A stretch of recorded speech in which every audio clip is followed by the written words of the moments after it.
When I was young, my brother and I built a boat with our father. We spent several years sailing and exploring the Patuxent River. And then I met Tony. Peter and I spent many happy times on that boat, and so when we got married, we built a larger boat and ventured out into the Chesapeake Bay and its many rivers. We crewed on larger boats with dreams of sailing the world, but then life took another turn. Today, we look forward to retirement with dreams of leaving it all behind. Come join us on our journey to sail the seas. Tony! What? You want to go sailing on a brand new Seawind 1260? Really? It's the one that was featured at the Annapolis Spring Boat Show. I think its name is Ima Ola, something like that. Let's go. Should we invite Monica? No, she's in Florida. Okay, I'll let him know. I think my parents are trying to sail without me. I need to get up to Maryland. We arrive at Liberty Marina in Edgewater, Maryland.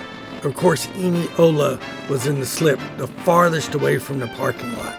We loaded up our gear in the carts and got ready to depart. It took me and Monica 2 trips with the cart to get all the supplies and gear on board, but we got the job done. Ima Ola was a Seawind 1260 that was an Annapolis Spring sailboat show. It's a beautiful boat, brand new. I think we were the first one to take her out for an overnight charter. Ima Ola, I think it's Hawaiian, which means seeking your best life. Right away we noticed that there was no dolphin seats. They said that was a mistake or a mix-up at the factory, and they did have dolphin seats sitting in Sailaway's office. So one day, Ima Ola will have her dolphin seats. The captain had us practice some docking approaches. He wouldn't let us get closer than 5 feet, but it did allow us to get a little bit of experience approaching a dock. Both Tony and I had a couple attempts. Now it's just one pump with the starboard engine in reverse. Not so much it pulls the boat back, we're just angling the boat. And that's pretty close to it. And since the wind is blowing us off the dock, pretty much just go straight out. We headed out of South River and raised our sails. But when making tea, we realized we had no propane on board, had to drop the sail and go all the way back to the marina.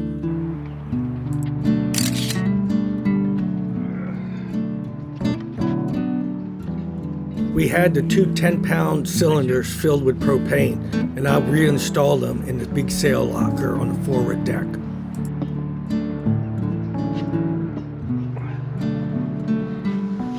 As you can see, this boat also had a Panda generator. This storage area is quite large, but it wouldn't take long to fill it with a couple big sails.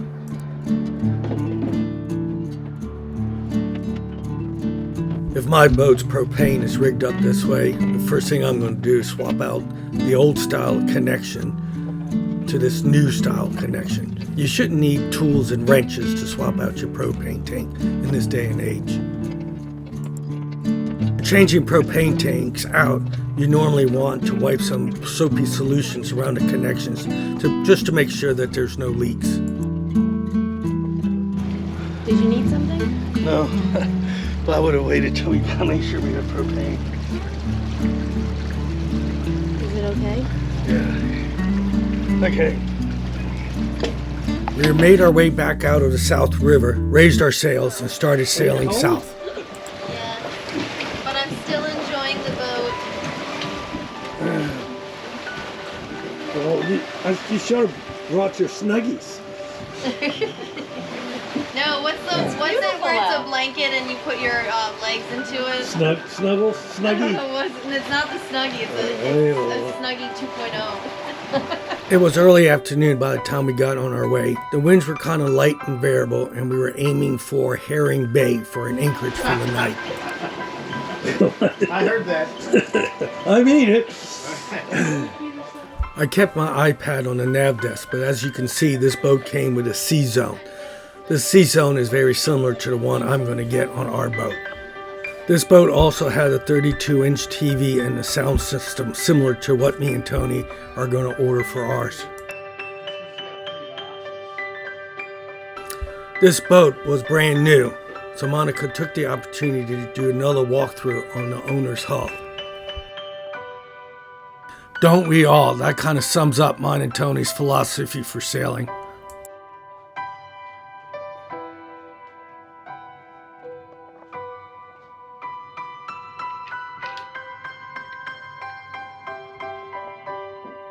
Seeing these cabinets empty kind of showed me that there was more storage on this boat than I thought.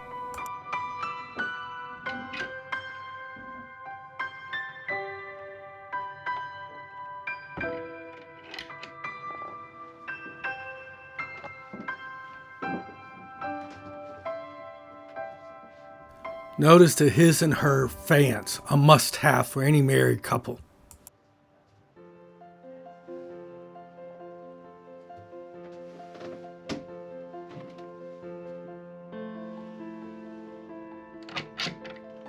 Life jackets and other light storage always goes up in the bow on any performance boat.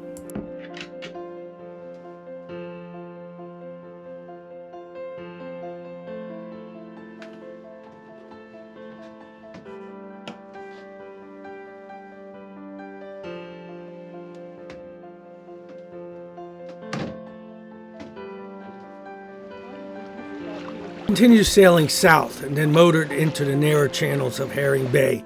We ended up dropping the hook in Deal, not too far from the Happy Harbor Bar.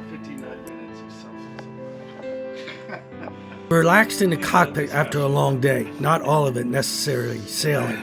I ended up grilling tandoori chicken on the grill, while Tony was below preparing the rice and broccoli. What are we eating? Tandoori chicken. When are we eating? Now. Now. Zoom in, Dad. Zoom in on Help yourself, Mike. I'll wait until the video's done. your water's in the way. I cooked that. I am.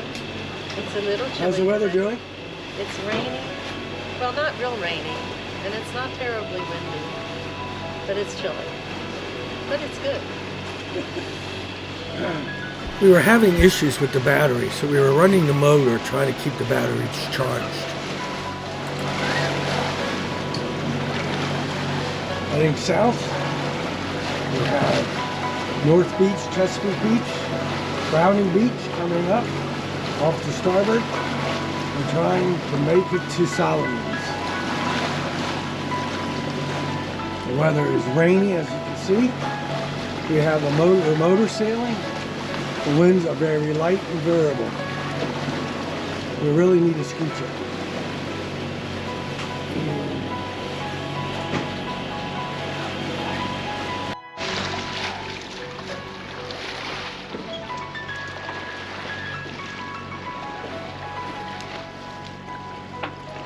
The winds started out in the day very light, but the winds were soon to pick up.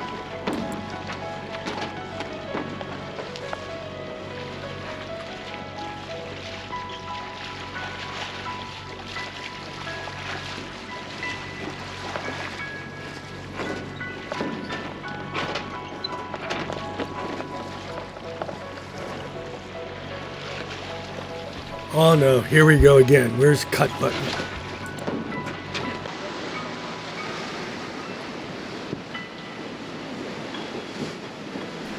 The wind started gusting just north of the Columbia gas docks. Pretty soon the wind was sustained gust over 20 miles an hour and we had to reef the main.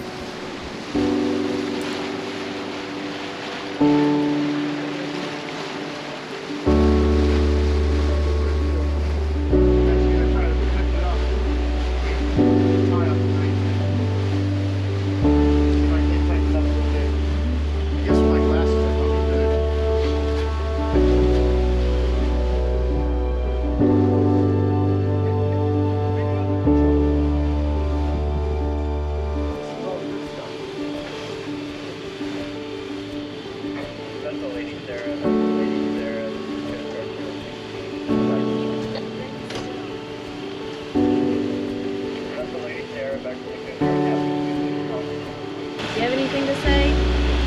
I wish the rain will stop. Are you cold? It is cold. What is it? It's 59 degrees. What are you wearing? bathing suit and my And no waterproof shoes. jacket. Well, we're going to be bearing away about another 20 minutes, I think. Maybe Hopefully it'll calm down. you should do a video on what not to wear. It's May, end of May. The waves also increased in size to about 3 feet, with about 2.5 seconds in between. In other words, typical Chesapeake Bay chop. Despite the rough weather, we were still making pretty good speed, even with the reef in the main. All we had to do was make it around Cove Point, change our course, and be more of a broad reach, and the sail will become a little bit more calmer.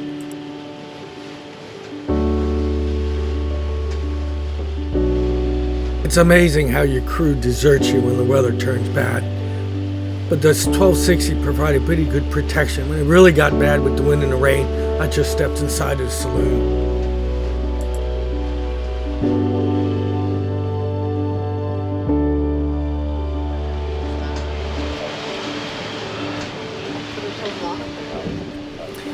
At some point, we had to furl the jib in a little bit to balance the boat better in these gusty conditions.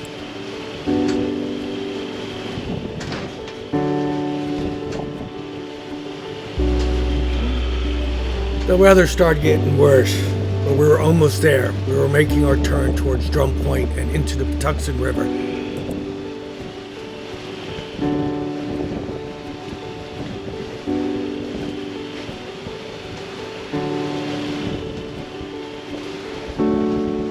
Having fun? Okay. All this wind.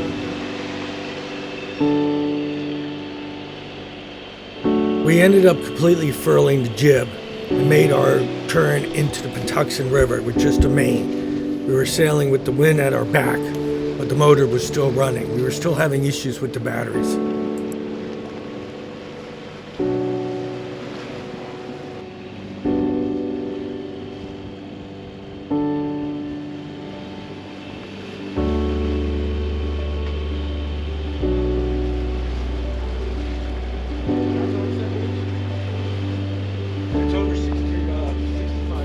We are approaching the Solomon's Bridge, officially known as the Governor Thomas Johnson Memorial Bridge.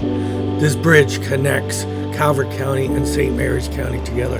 It had 140 feet clearance above the Patuxent River.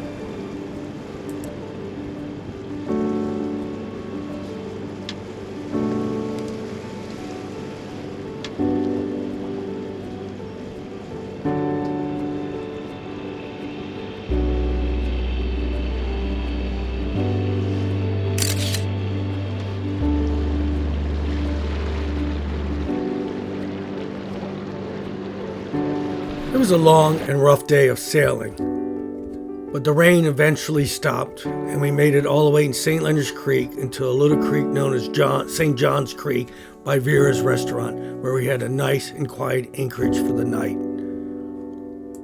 My famous shish kebabs minus the skewers. I'll share the recipe one day. Because we're cooking for 4, we got more vegetables. And I have to cook the meat separately, which is right over there. It's all good.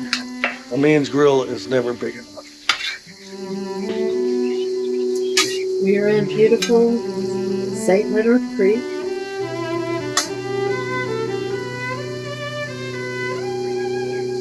Where are we tucked away at, Peter? Vera's. Down near Vera's, in a little cove.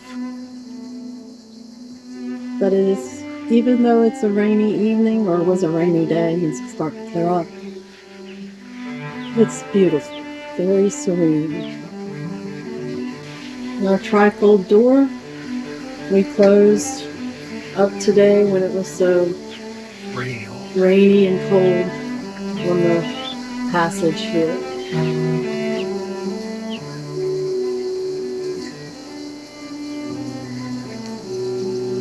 The chef at work. He's very good cook. Let me make some observations. First off, if you notice on this station, There is now 2 vents for the diesel fuel tanks. Previously on Godspeed there was only 1, but we noticed that there's now 2 on both starboard and port stanchions, I guess to allow better ventilation. We noticed second, this little grease trap on this grill is very small. It didn't take much to fill it up. These vegetables, the liquid off the vegetables had filled it up twice. If you're not quick, you can get yourself burnt or it's going to overflow. You had to catch this cup about 3/4 full, otherwise it was going to spill all over the place. So I kept emptying it at 3/4 and swapping it with a cup. Kind of a pain in the butt. Just beware of it. Amy Ola had the washing machine option. Tony and I are thinking about getting the same option. It's a small washing machine. You couldn't do blankets or comforters or maybe even big towels in it, but it can take care of your privates and pillowcases and bathing suits, so it would help out a lot. It is located on the aft starboard cabin under the bunk. It's quite a huge cavernous storage area, but it might be a nice option. I think we're going to get it.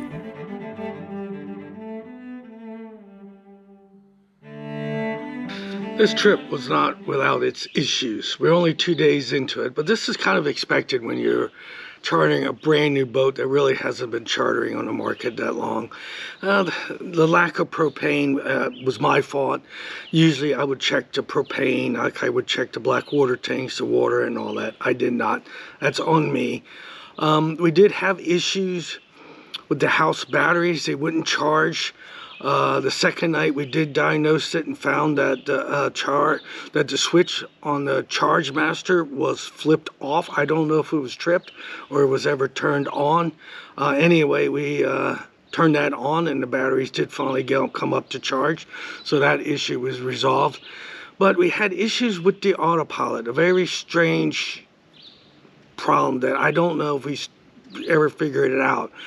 We had to keep an engine running for the autohelm in order for the autohelm to stay engaged. If we had turned the engine off under sail, the autohelm will disengage and the boat will go all over the place. At first we thought it might have been because the batteries were not very charged, but even later in the trip we still had issues, and if I can find out what went wrong, I'll go ahead and share it. But this was a great trip. It was only 2 days into it. It was a 5-day trip, so part 2 will be the other 3 days. It was fun.